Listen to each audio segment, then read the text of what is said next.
who we have in here from time to time. And appearing at Uptown Comedy Corner this weekend is Solo. We're going to have you on in a minute, man. I want to ask some questions, boy. You my man, boy. You always been, all long as I've known, you always been happy, man. Yeah. Man, you be smiling. You be smiling. Them false teeth be looking. Hey, listen. Now, don't fuck with the teeth. You mess with the teeth now. I get real sensitive with the teeth now. You look good, these boy. Brand new, nigga. These brand new. I can't talk. And they told me I had to wear them for a while for their fit. Yeah. I said, who the fuck does that? You got to wear your shoes. For My front tooth fake. They ain't fake, but they capped. Same thing. Do the best you can with what you got to wear. That's right, but at least you know what sack you came from. That's right. That's right. My daddy told me I came out of them nuts. Sack, but if I did look, I would know where I came from. You at Uptown this weekend? Yes, sir. With Bruh Man. Bruh Man. Richard. What's Bruh Man Richard name? Fifth floor. Huh? What's Bruh Man real name? Reginald Ballard.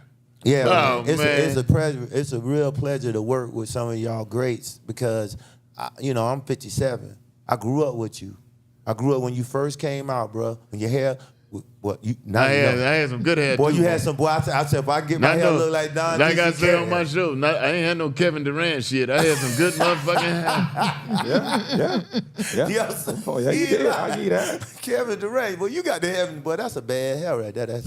Boy, yes, good to sir. see you, boy. Thank you, sir. God bless y'all. Yeah, Bo we're going to Peep, have you I on love panel before it's over this second. Solo started out in one of my open mic rooms. Yes, sir. What? Yeah. Yes, sir. Bo, Yeah. you know what, man? Let truth be told. Along your journey, you have helped a lot of people. Yes, sir. Yeah. I mean, when I was in Los Angeles, this 20-something years ago, and man, I'd be in Los Angeles, I'd be horny, and I'd call Bo because he used to have me in that place. Did you just say you be horny? Did you just say that right now? Hey, man, I'm being transparent. Hey, do you, DC? No fair, Do but you? Billy. Bo used to have me in there, boy. I had a house full. He had half full, boy. You hear On me? call like that? Man, he had 4, 5 No, it wasn't bedrooms, on call but they like was that. all They on the wasn't floor. on- They was Bo sleeping Bravo. on the floor. That's Bo Because he Bravo. didn't have enough room. It was like in the Bible. Wasn't no room at the end. He had holes everywhere. And you just walk in and say, yo, what's up? No, it wasn't like that. It wasn't no No, whole I house. was on TV. I was on TV at the I just time. provided a space That's for what I'm people to saying. So I stay. ain't had to be begging and shit. Exactly. I'm with you. That's what I said. You just walk in Anybody and say, sleeping on what's the up? floor is ready to go somewhere else. You can just come in. Oh, Come on, And man. pick from the 5 ladies who's sleeping on the floor. Richard said we talking over each other. And this was not a slight at all. Trust me. I mean, Come on, this man. This coming from a place of admiration. I was driving the roads back then. I ain't had to. It was an any, many, money, mo, man. Oh man, Bo had it like that, huh? Bo, boy, you helped a lot of people, boy. Yeah. And Solo was one of them. He went on stage, said, hey, man, I want to go on stage. I ain't never did this shit. And I said, hey, tonight's tonight. When he first started. Yeah. Yeah. I started out, man, I did BT Comedy View with Bruce because I knew Bruce as an opener. I would come drive from Jacksonville, Florida to do his open mic all the time, every one of them. And I would do them I would bum every time. Now, I ain't not saying I was killing it now. Bo Peep saw me bum and just did like this. Now, go on, sit in the car.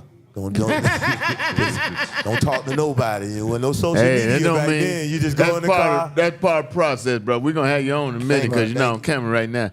But that's Solo. That's part of the process, boy. I'll be listening to these social comics, some of them who have made some leeway talking about they never bombed. I'm not sure that's something to brag about because it means you haven't gone, I bombed. So, I remember when they told me, I was at Uptown one time. This was like in 1980, and I could feel them fixing to boo me. Right. And I thought it was fun. It was the funniest shit. And I just kept on talking, and finally they booed me. Right. And I laughed, man, because I'm like, wow. But they told me, get my, what they call me?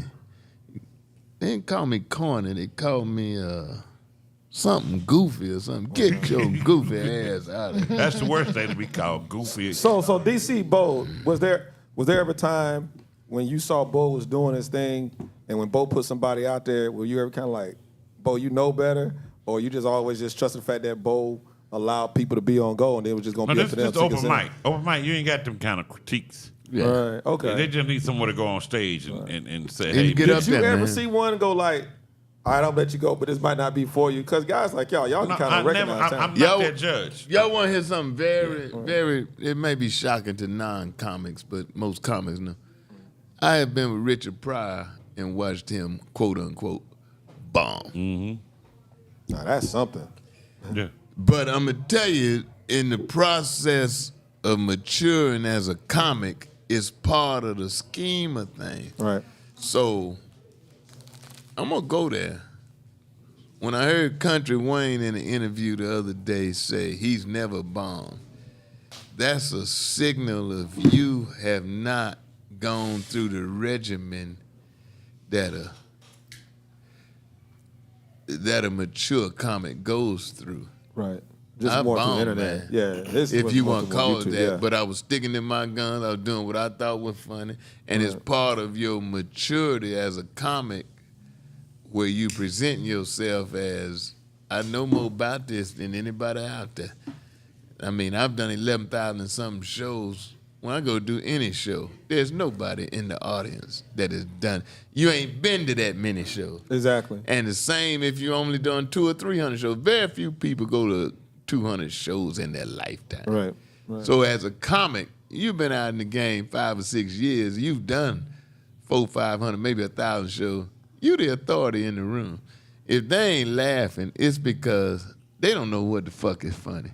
Because nobody in the room has done more shows. Nobody in the room has been. I done performed 11,000 something shows. I got them documented.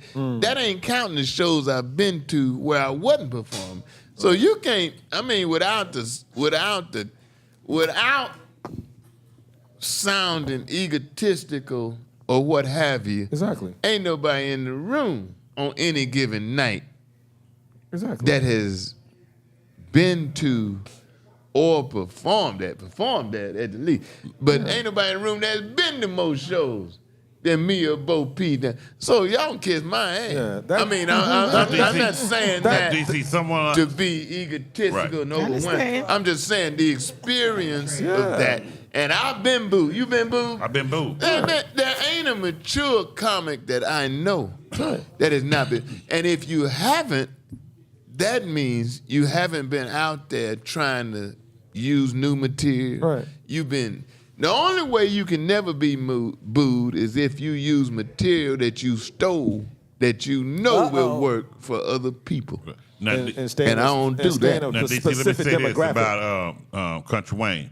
He started out with a following already because he was doing the Instagram Social thing. media. Social media. Which But is when we not the started same. out, we had to build a following through every show You did. had to carry your ass to these Every So show that's small you what- did towns. was that- building a We following. was driving from town to Town to town. Me, Sherman, you, we was driving, we Yeah. was rolling. Rolling. I can remember back in the day, and this is something that's missing, the camaraderie between the new social comedy. We drive, they would have competition, Chattanooga, Tennessee, Charlotte, North Carolina. And we Alabama. would drive. 3 or 4 of us would get together, we pool our gas money, and we go to the show.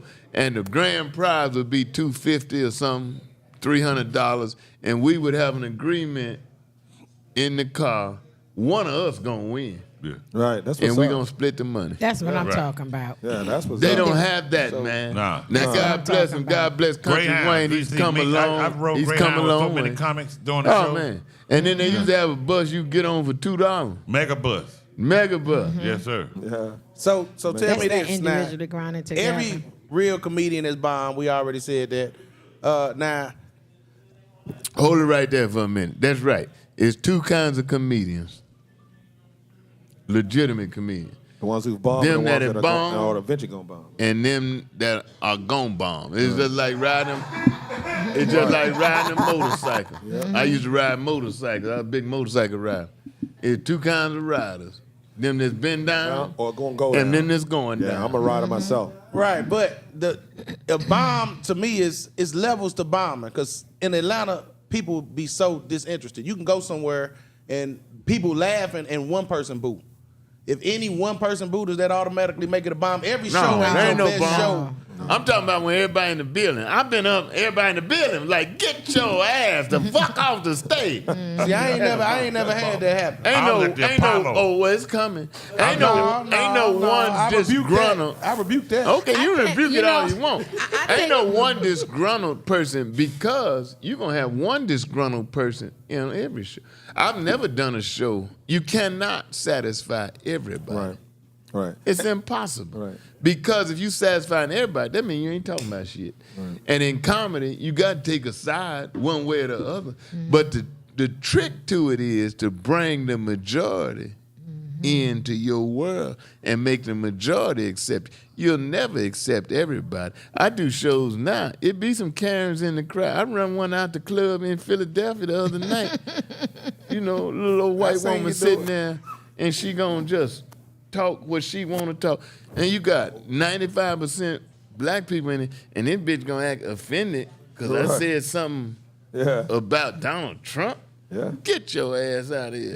And I don't give a shit. You had You one don't walk need out. to satisfy all the people. You had one walk out when you did your show over in Chambly and stuff. And when I came, Stop and saying brought my that. guests No. I walk She them had all to the pee. time. She had to pee. Don't say they walked out. Okay. She well, had to one pee. had to use Well, the bitch restroom. walked out. Because he was talking, my man that had his thing on his neck. Gosh, I can't even call the guy's name now. That thing on his neck. The knee on his neck. Why can't I call his name? That is George crazy. Floyd. George Floyd. Woo. I'm getting old. So you can never satisfy all the people unless you ain't talking about shit. Yeah. And my radical ass be talking about shit. Oh yeah, you was on it that night. So I ain't mad at I got nobody booed. I got seen. booed at Apollo in this packed house. Yeah. You got booed at Apollo? That's a long walk. It's a long walk. That's a long walk. So when you get booed by the whole crowd, do you feel like you know what you did wrong, or do you feel like they just was You tripping? might not have done nothing wrong, I ain't do Weightball. nothing Just don't be your It night. might have been the wrong crowd. I didn't do nothing wrong. I didn't say a It word. might have when been the they wrong damn crowd, man. DC. And you run into that I didn't say a word and they booed me. just based on them overalls and shit. No. Mark Curry was hosting. He saw me start comedy in Oakland, but I told him to say Mississippi. So he said Oakland, California. At the time, Puffy and Biggie was having it. I mean, not Puffy, Biggie and Tupac. You dated Puffy for a while? Nah, he did that. We talked a little. But Biggie and Tupac was having that feud back and forth. Yeah. When he said Oakland, California, the whole place just That started was it. booing. Yeah. I that was walked it. to this mic going. And where were you? At the Apollo Oh yeah. in New York. Oh, yeah, New York. Yeah. I walked to the mic going, they booed me already. I ain't said a You West word. Coast. Yep. You Yep. West So Coast. you running the kind of, but that's part of the maturing experience as a comic man. So to be bragging, God bless your country, Wayne. To be bragging about you never been booed. You ain't been out there enough, player. Just keep living. Because there's two kinds of comics: them that's been booed, and them that's gonna be booed. If you're talking about anything, now if you want to go out and talk about the goldfish talking to you and shit, okay. But if you want to mature and talk about life and the humorous things in life, if you want to go out there and be Take that chance. not controversial necessarily, But socially talk active about and real connected, life. yeah. You want to go out there like Cookie Hub Right. and talk about real shit. There's a certain percentage of any crowd that is not going to agree with you. And you don't need all of the people to agree with you. You need about 75, 80% in my estimation. And the other 15, 20%, they can kiss my ass. We'll be back. You listening to DisRace.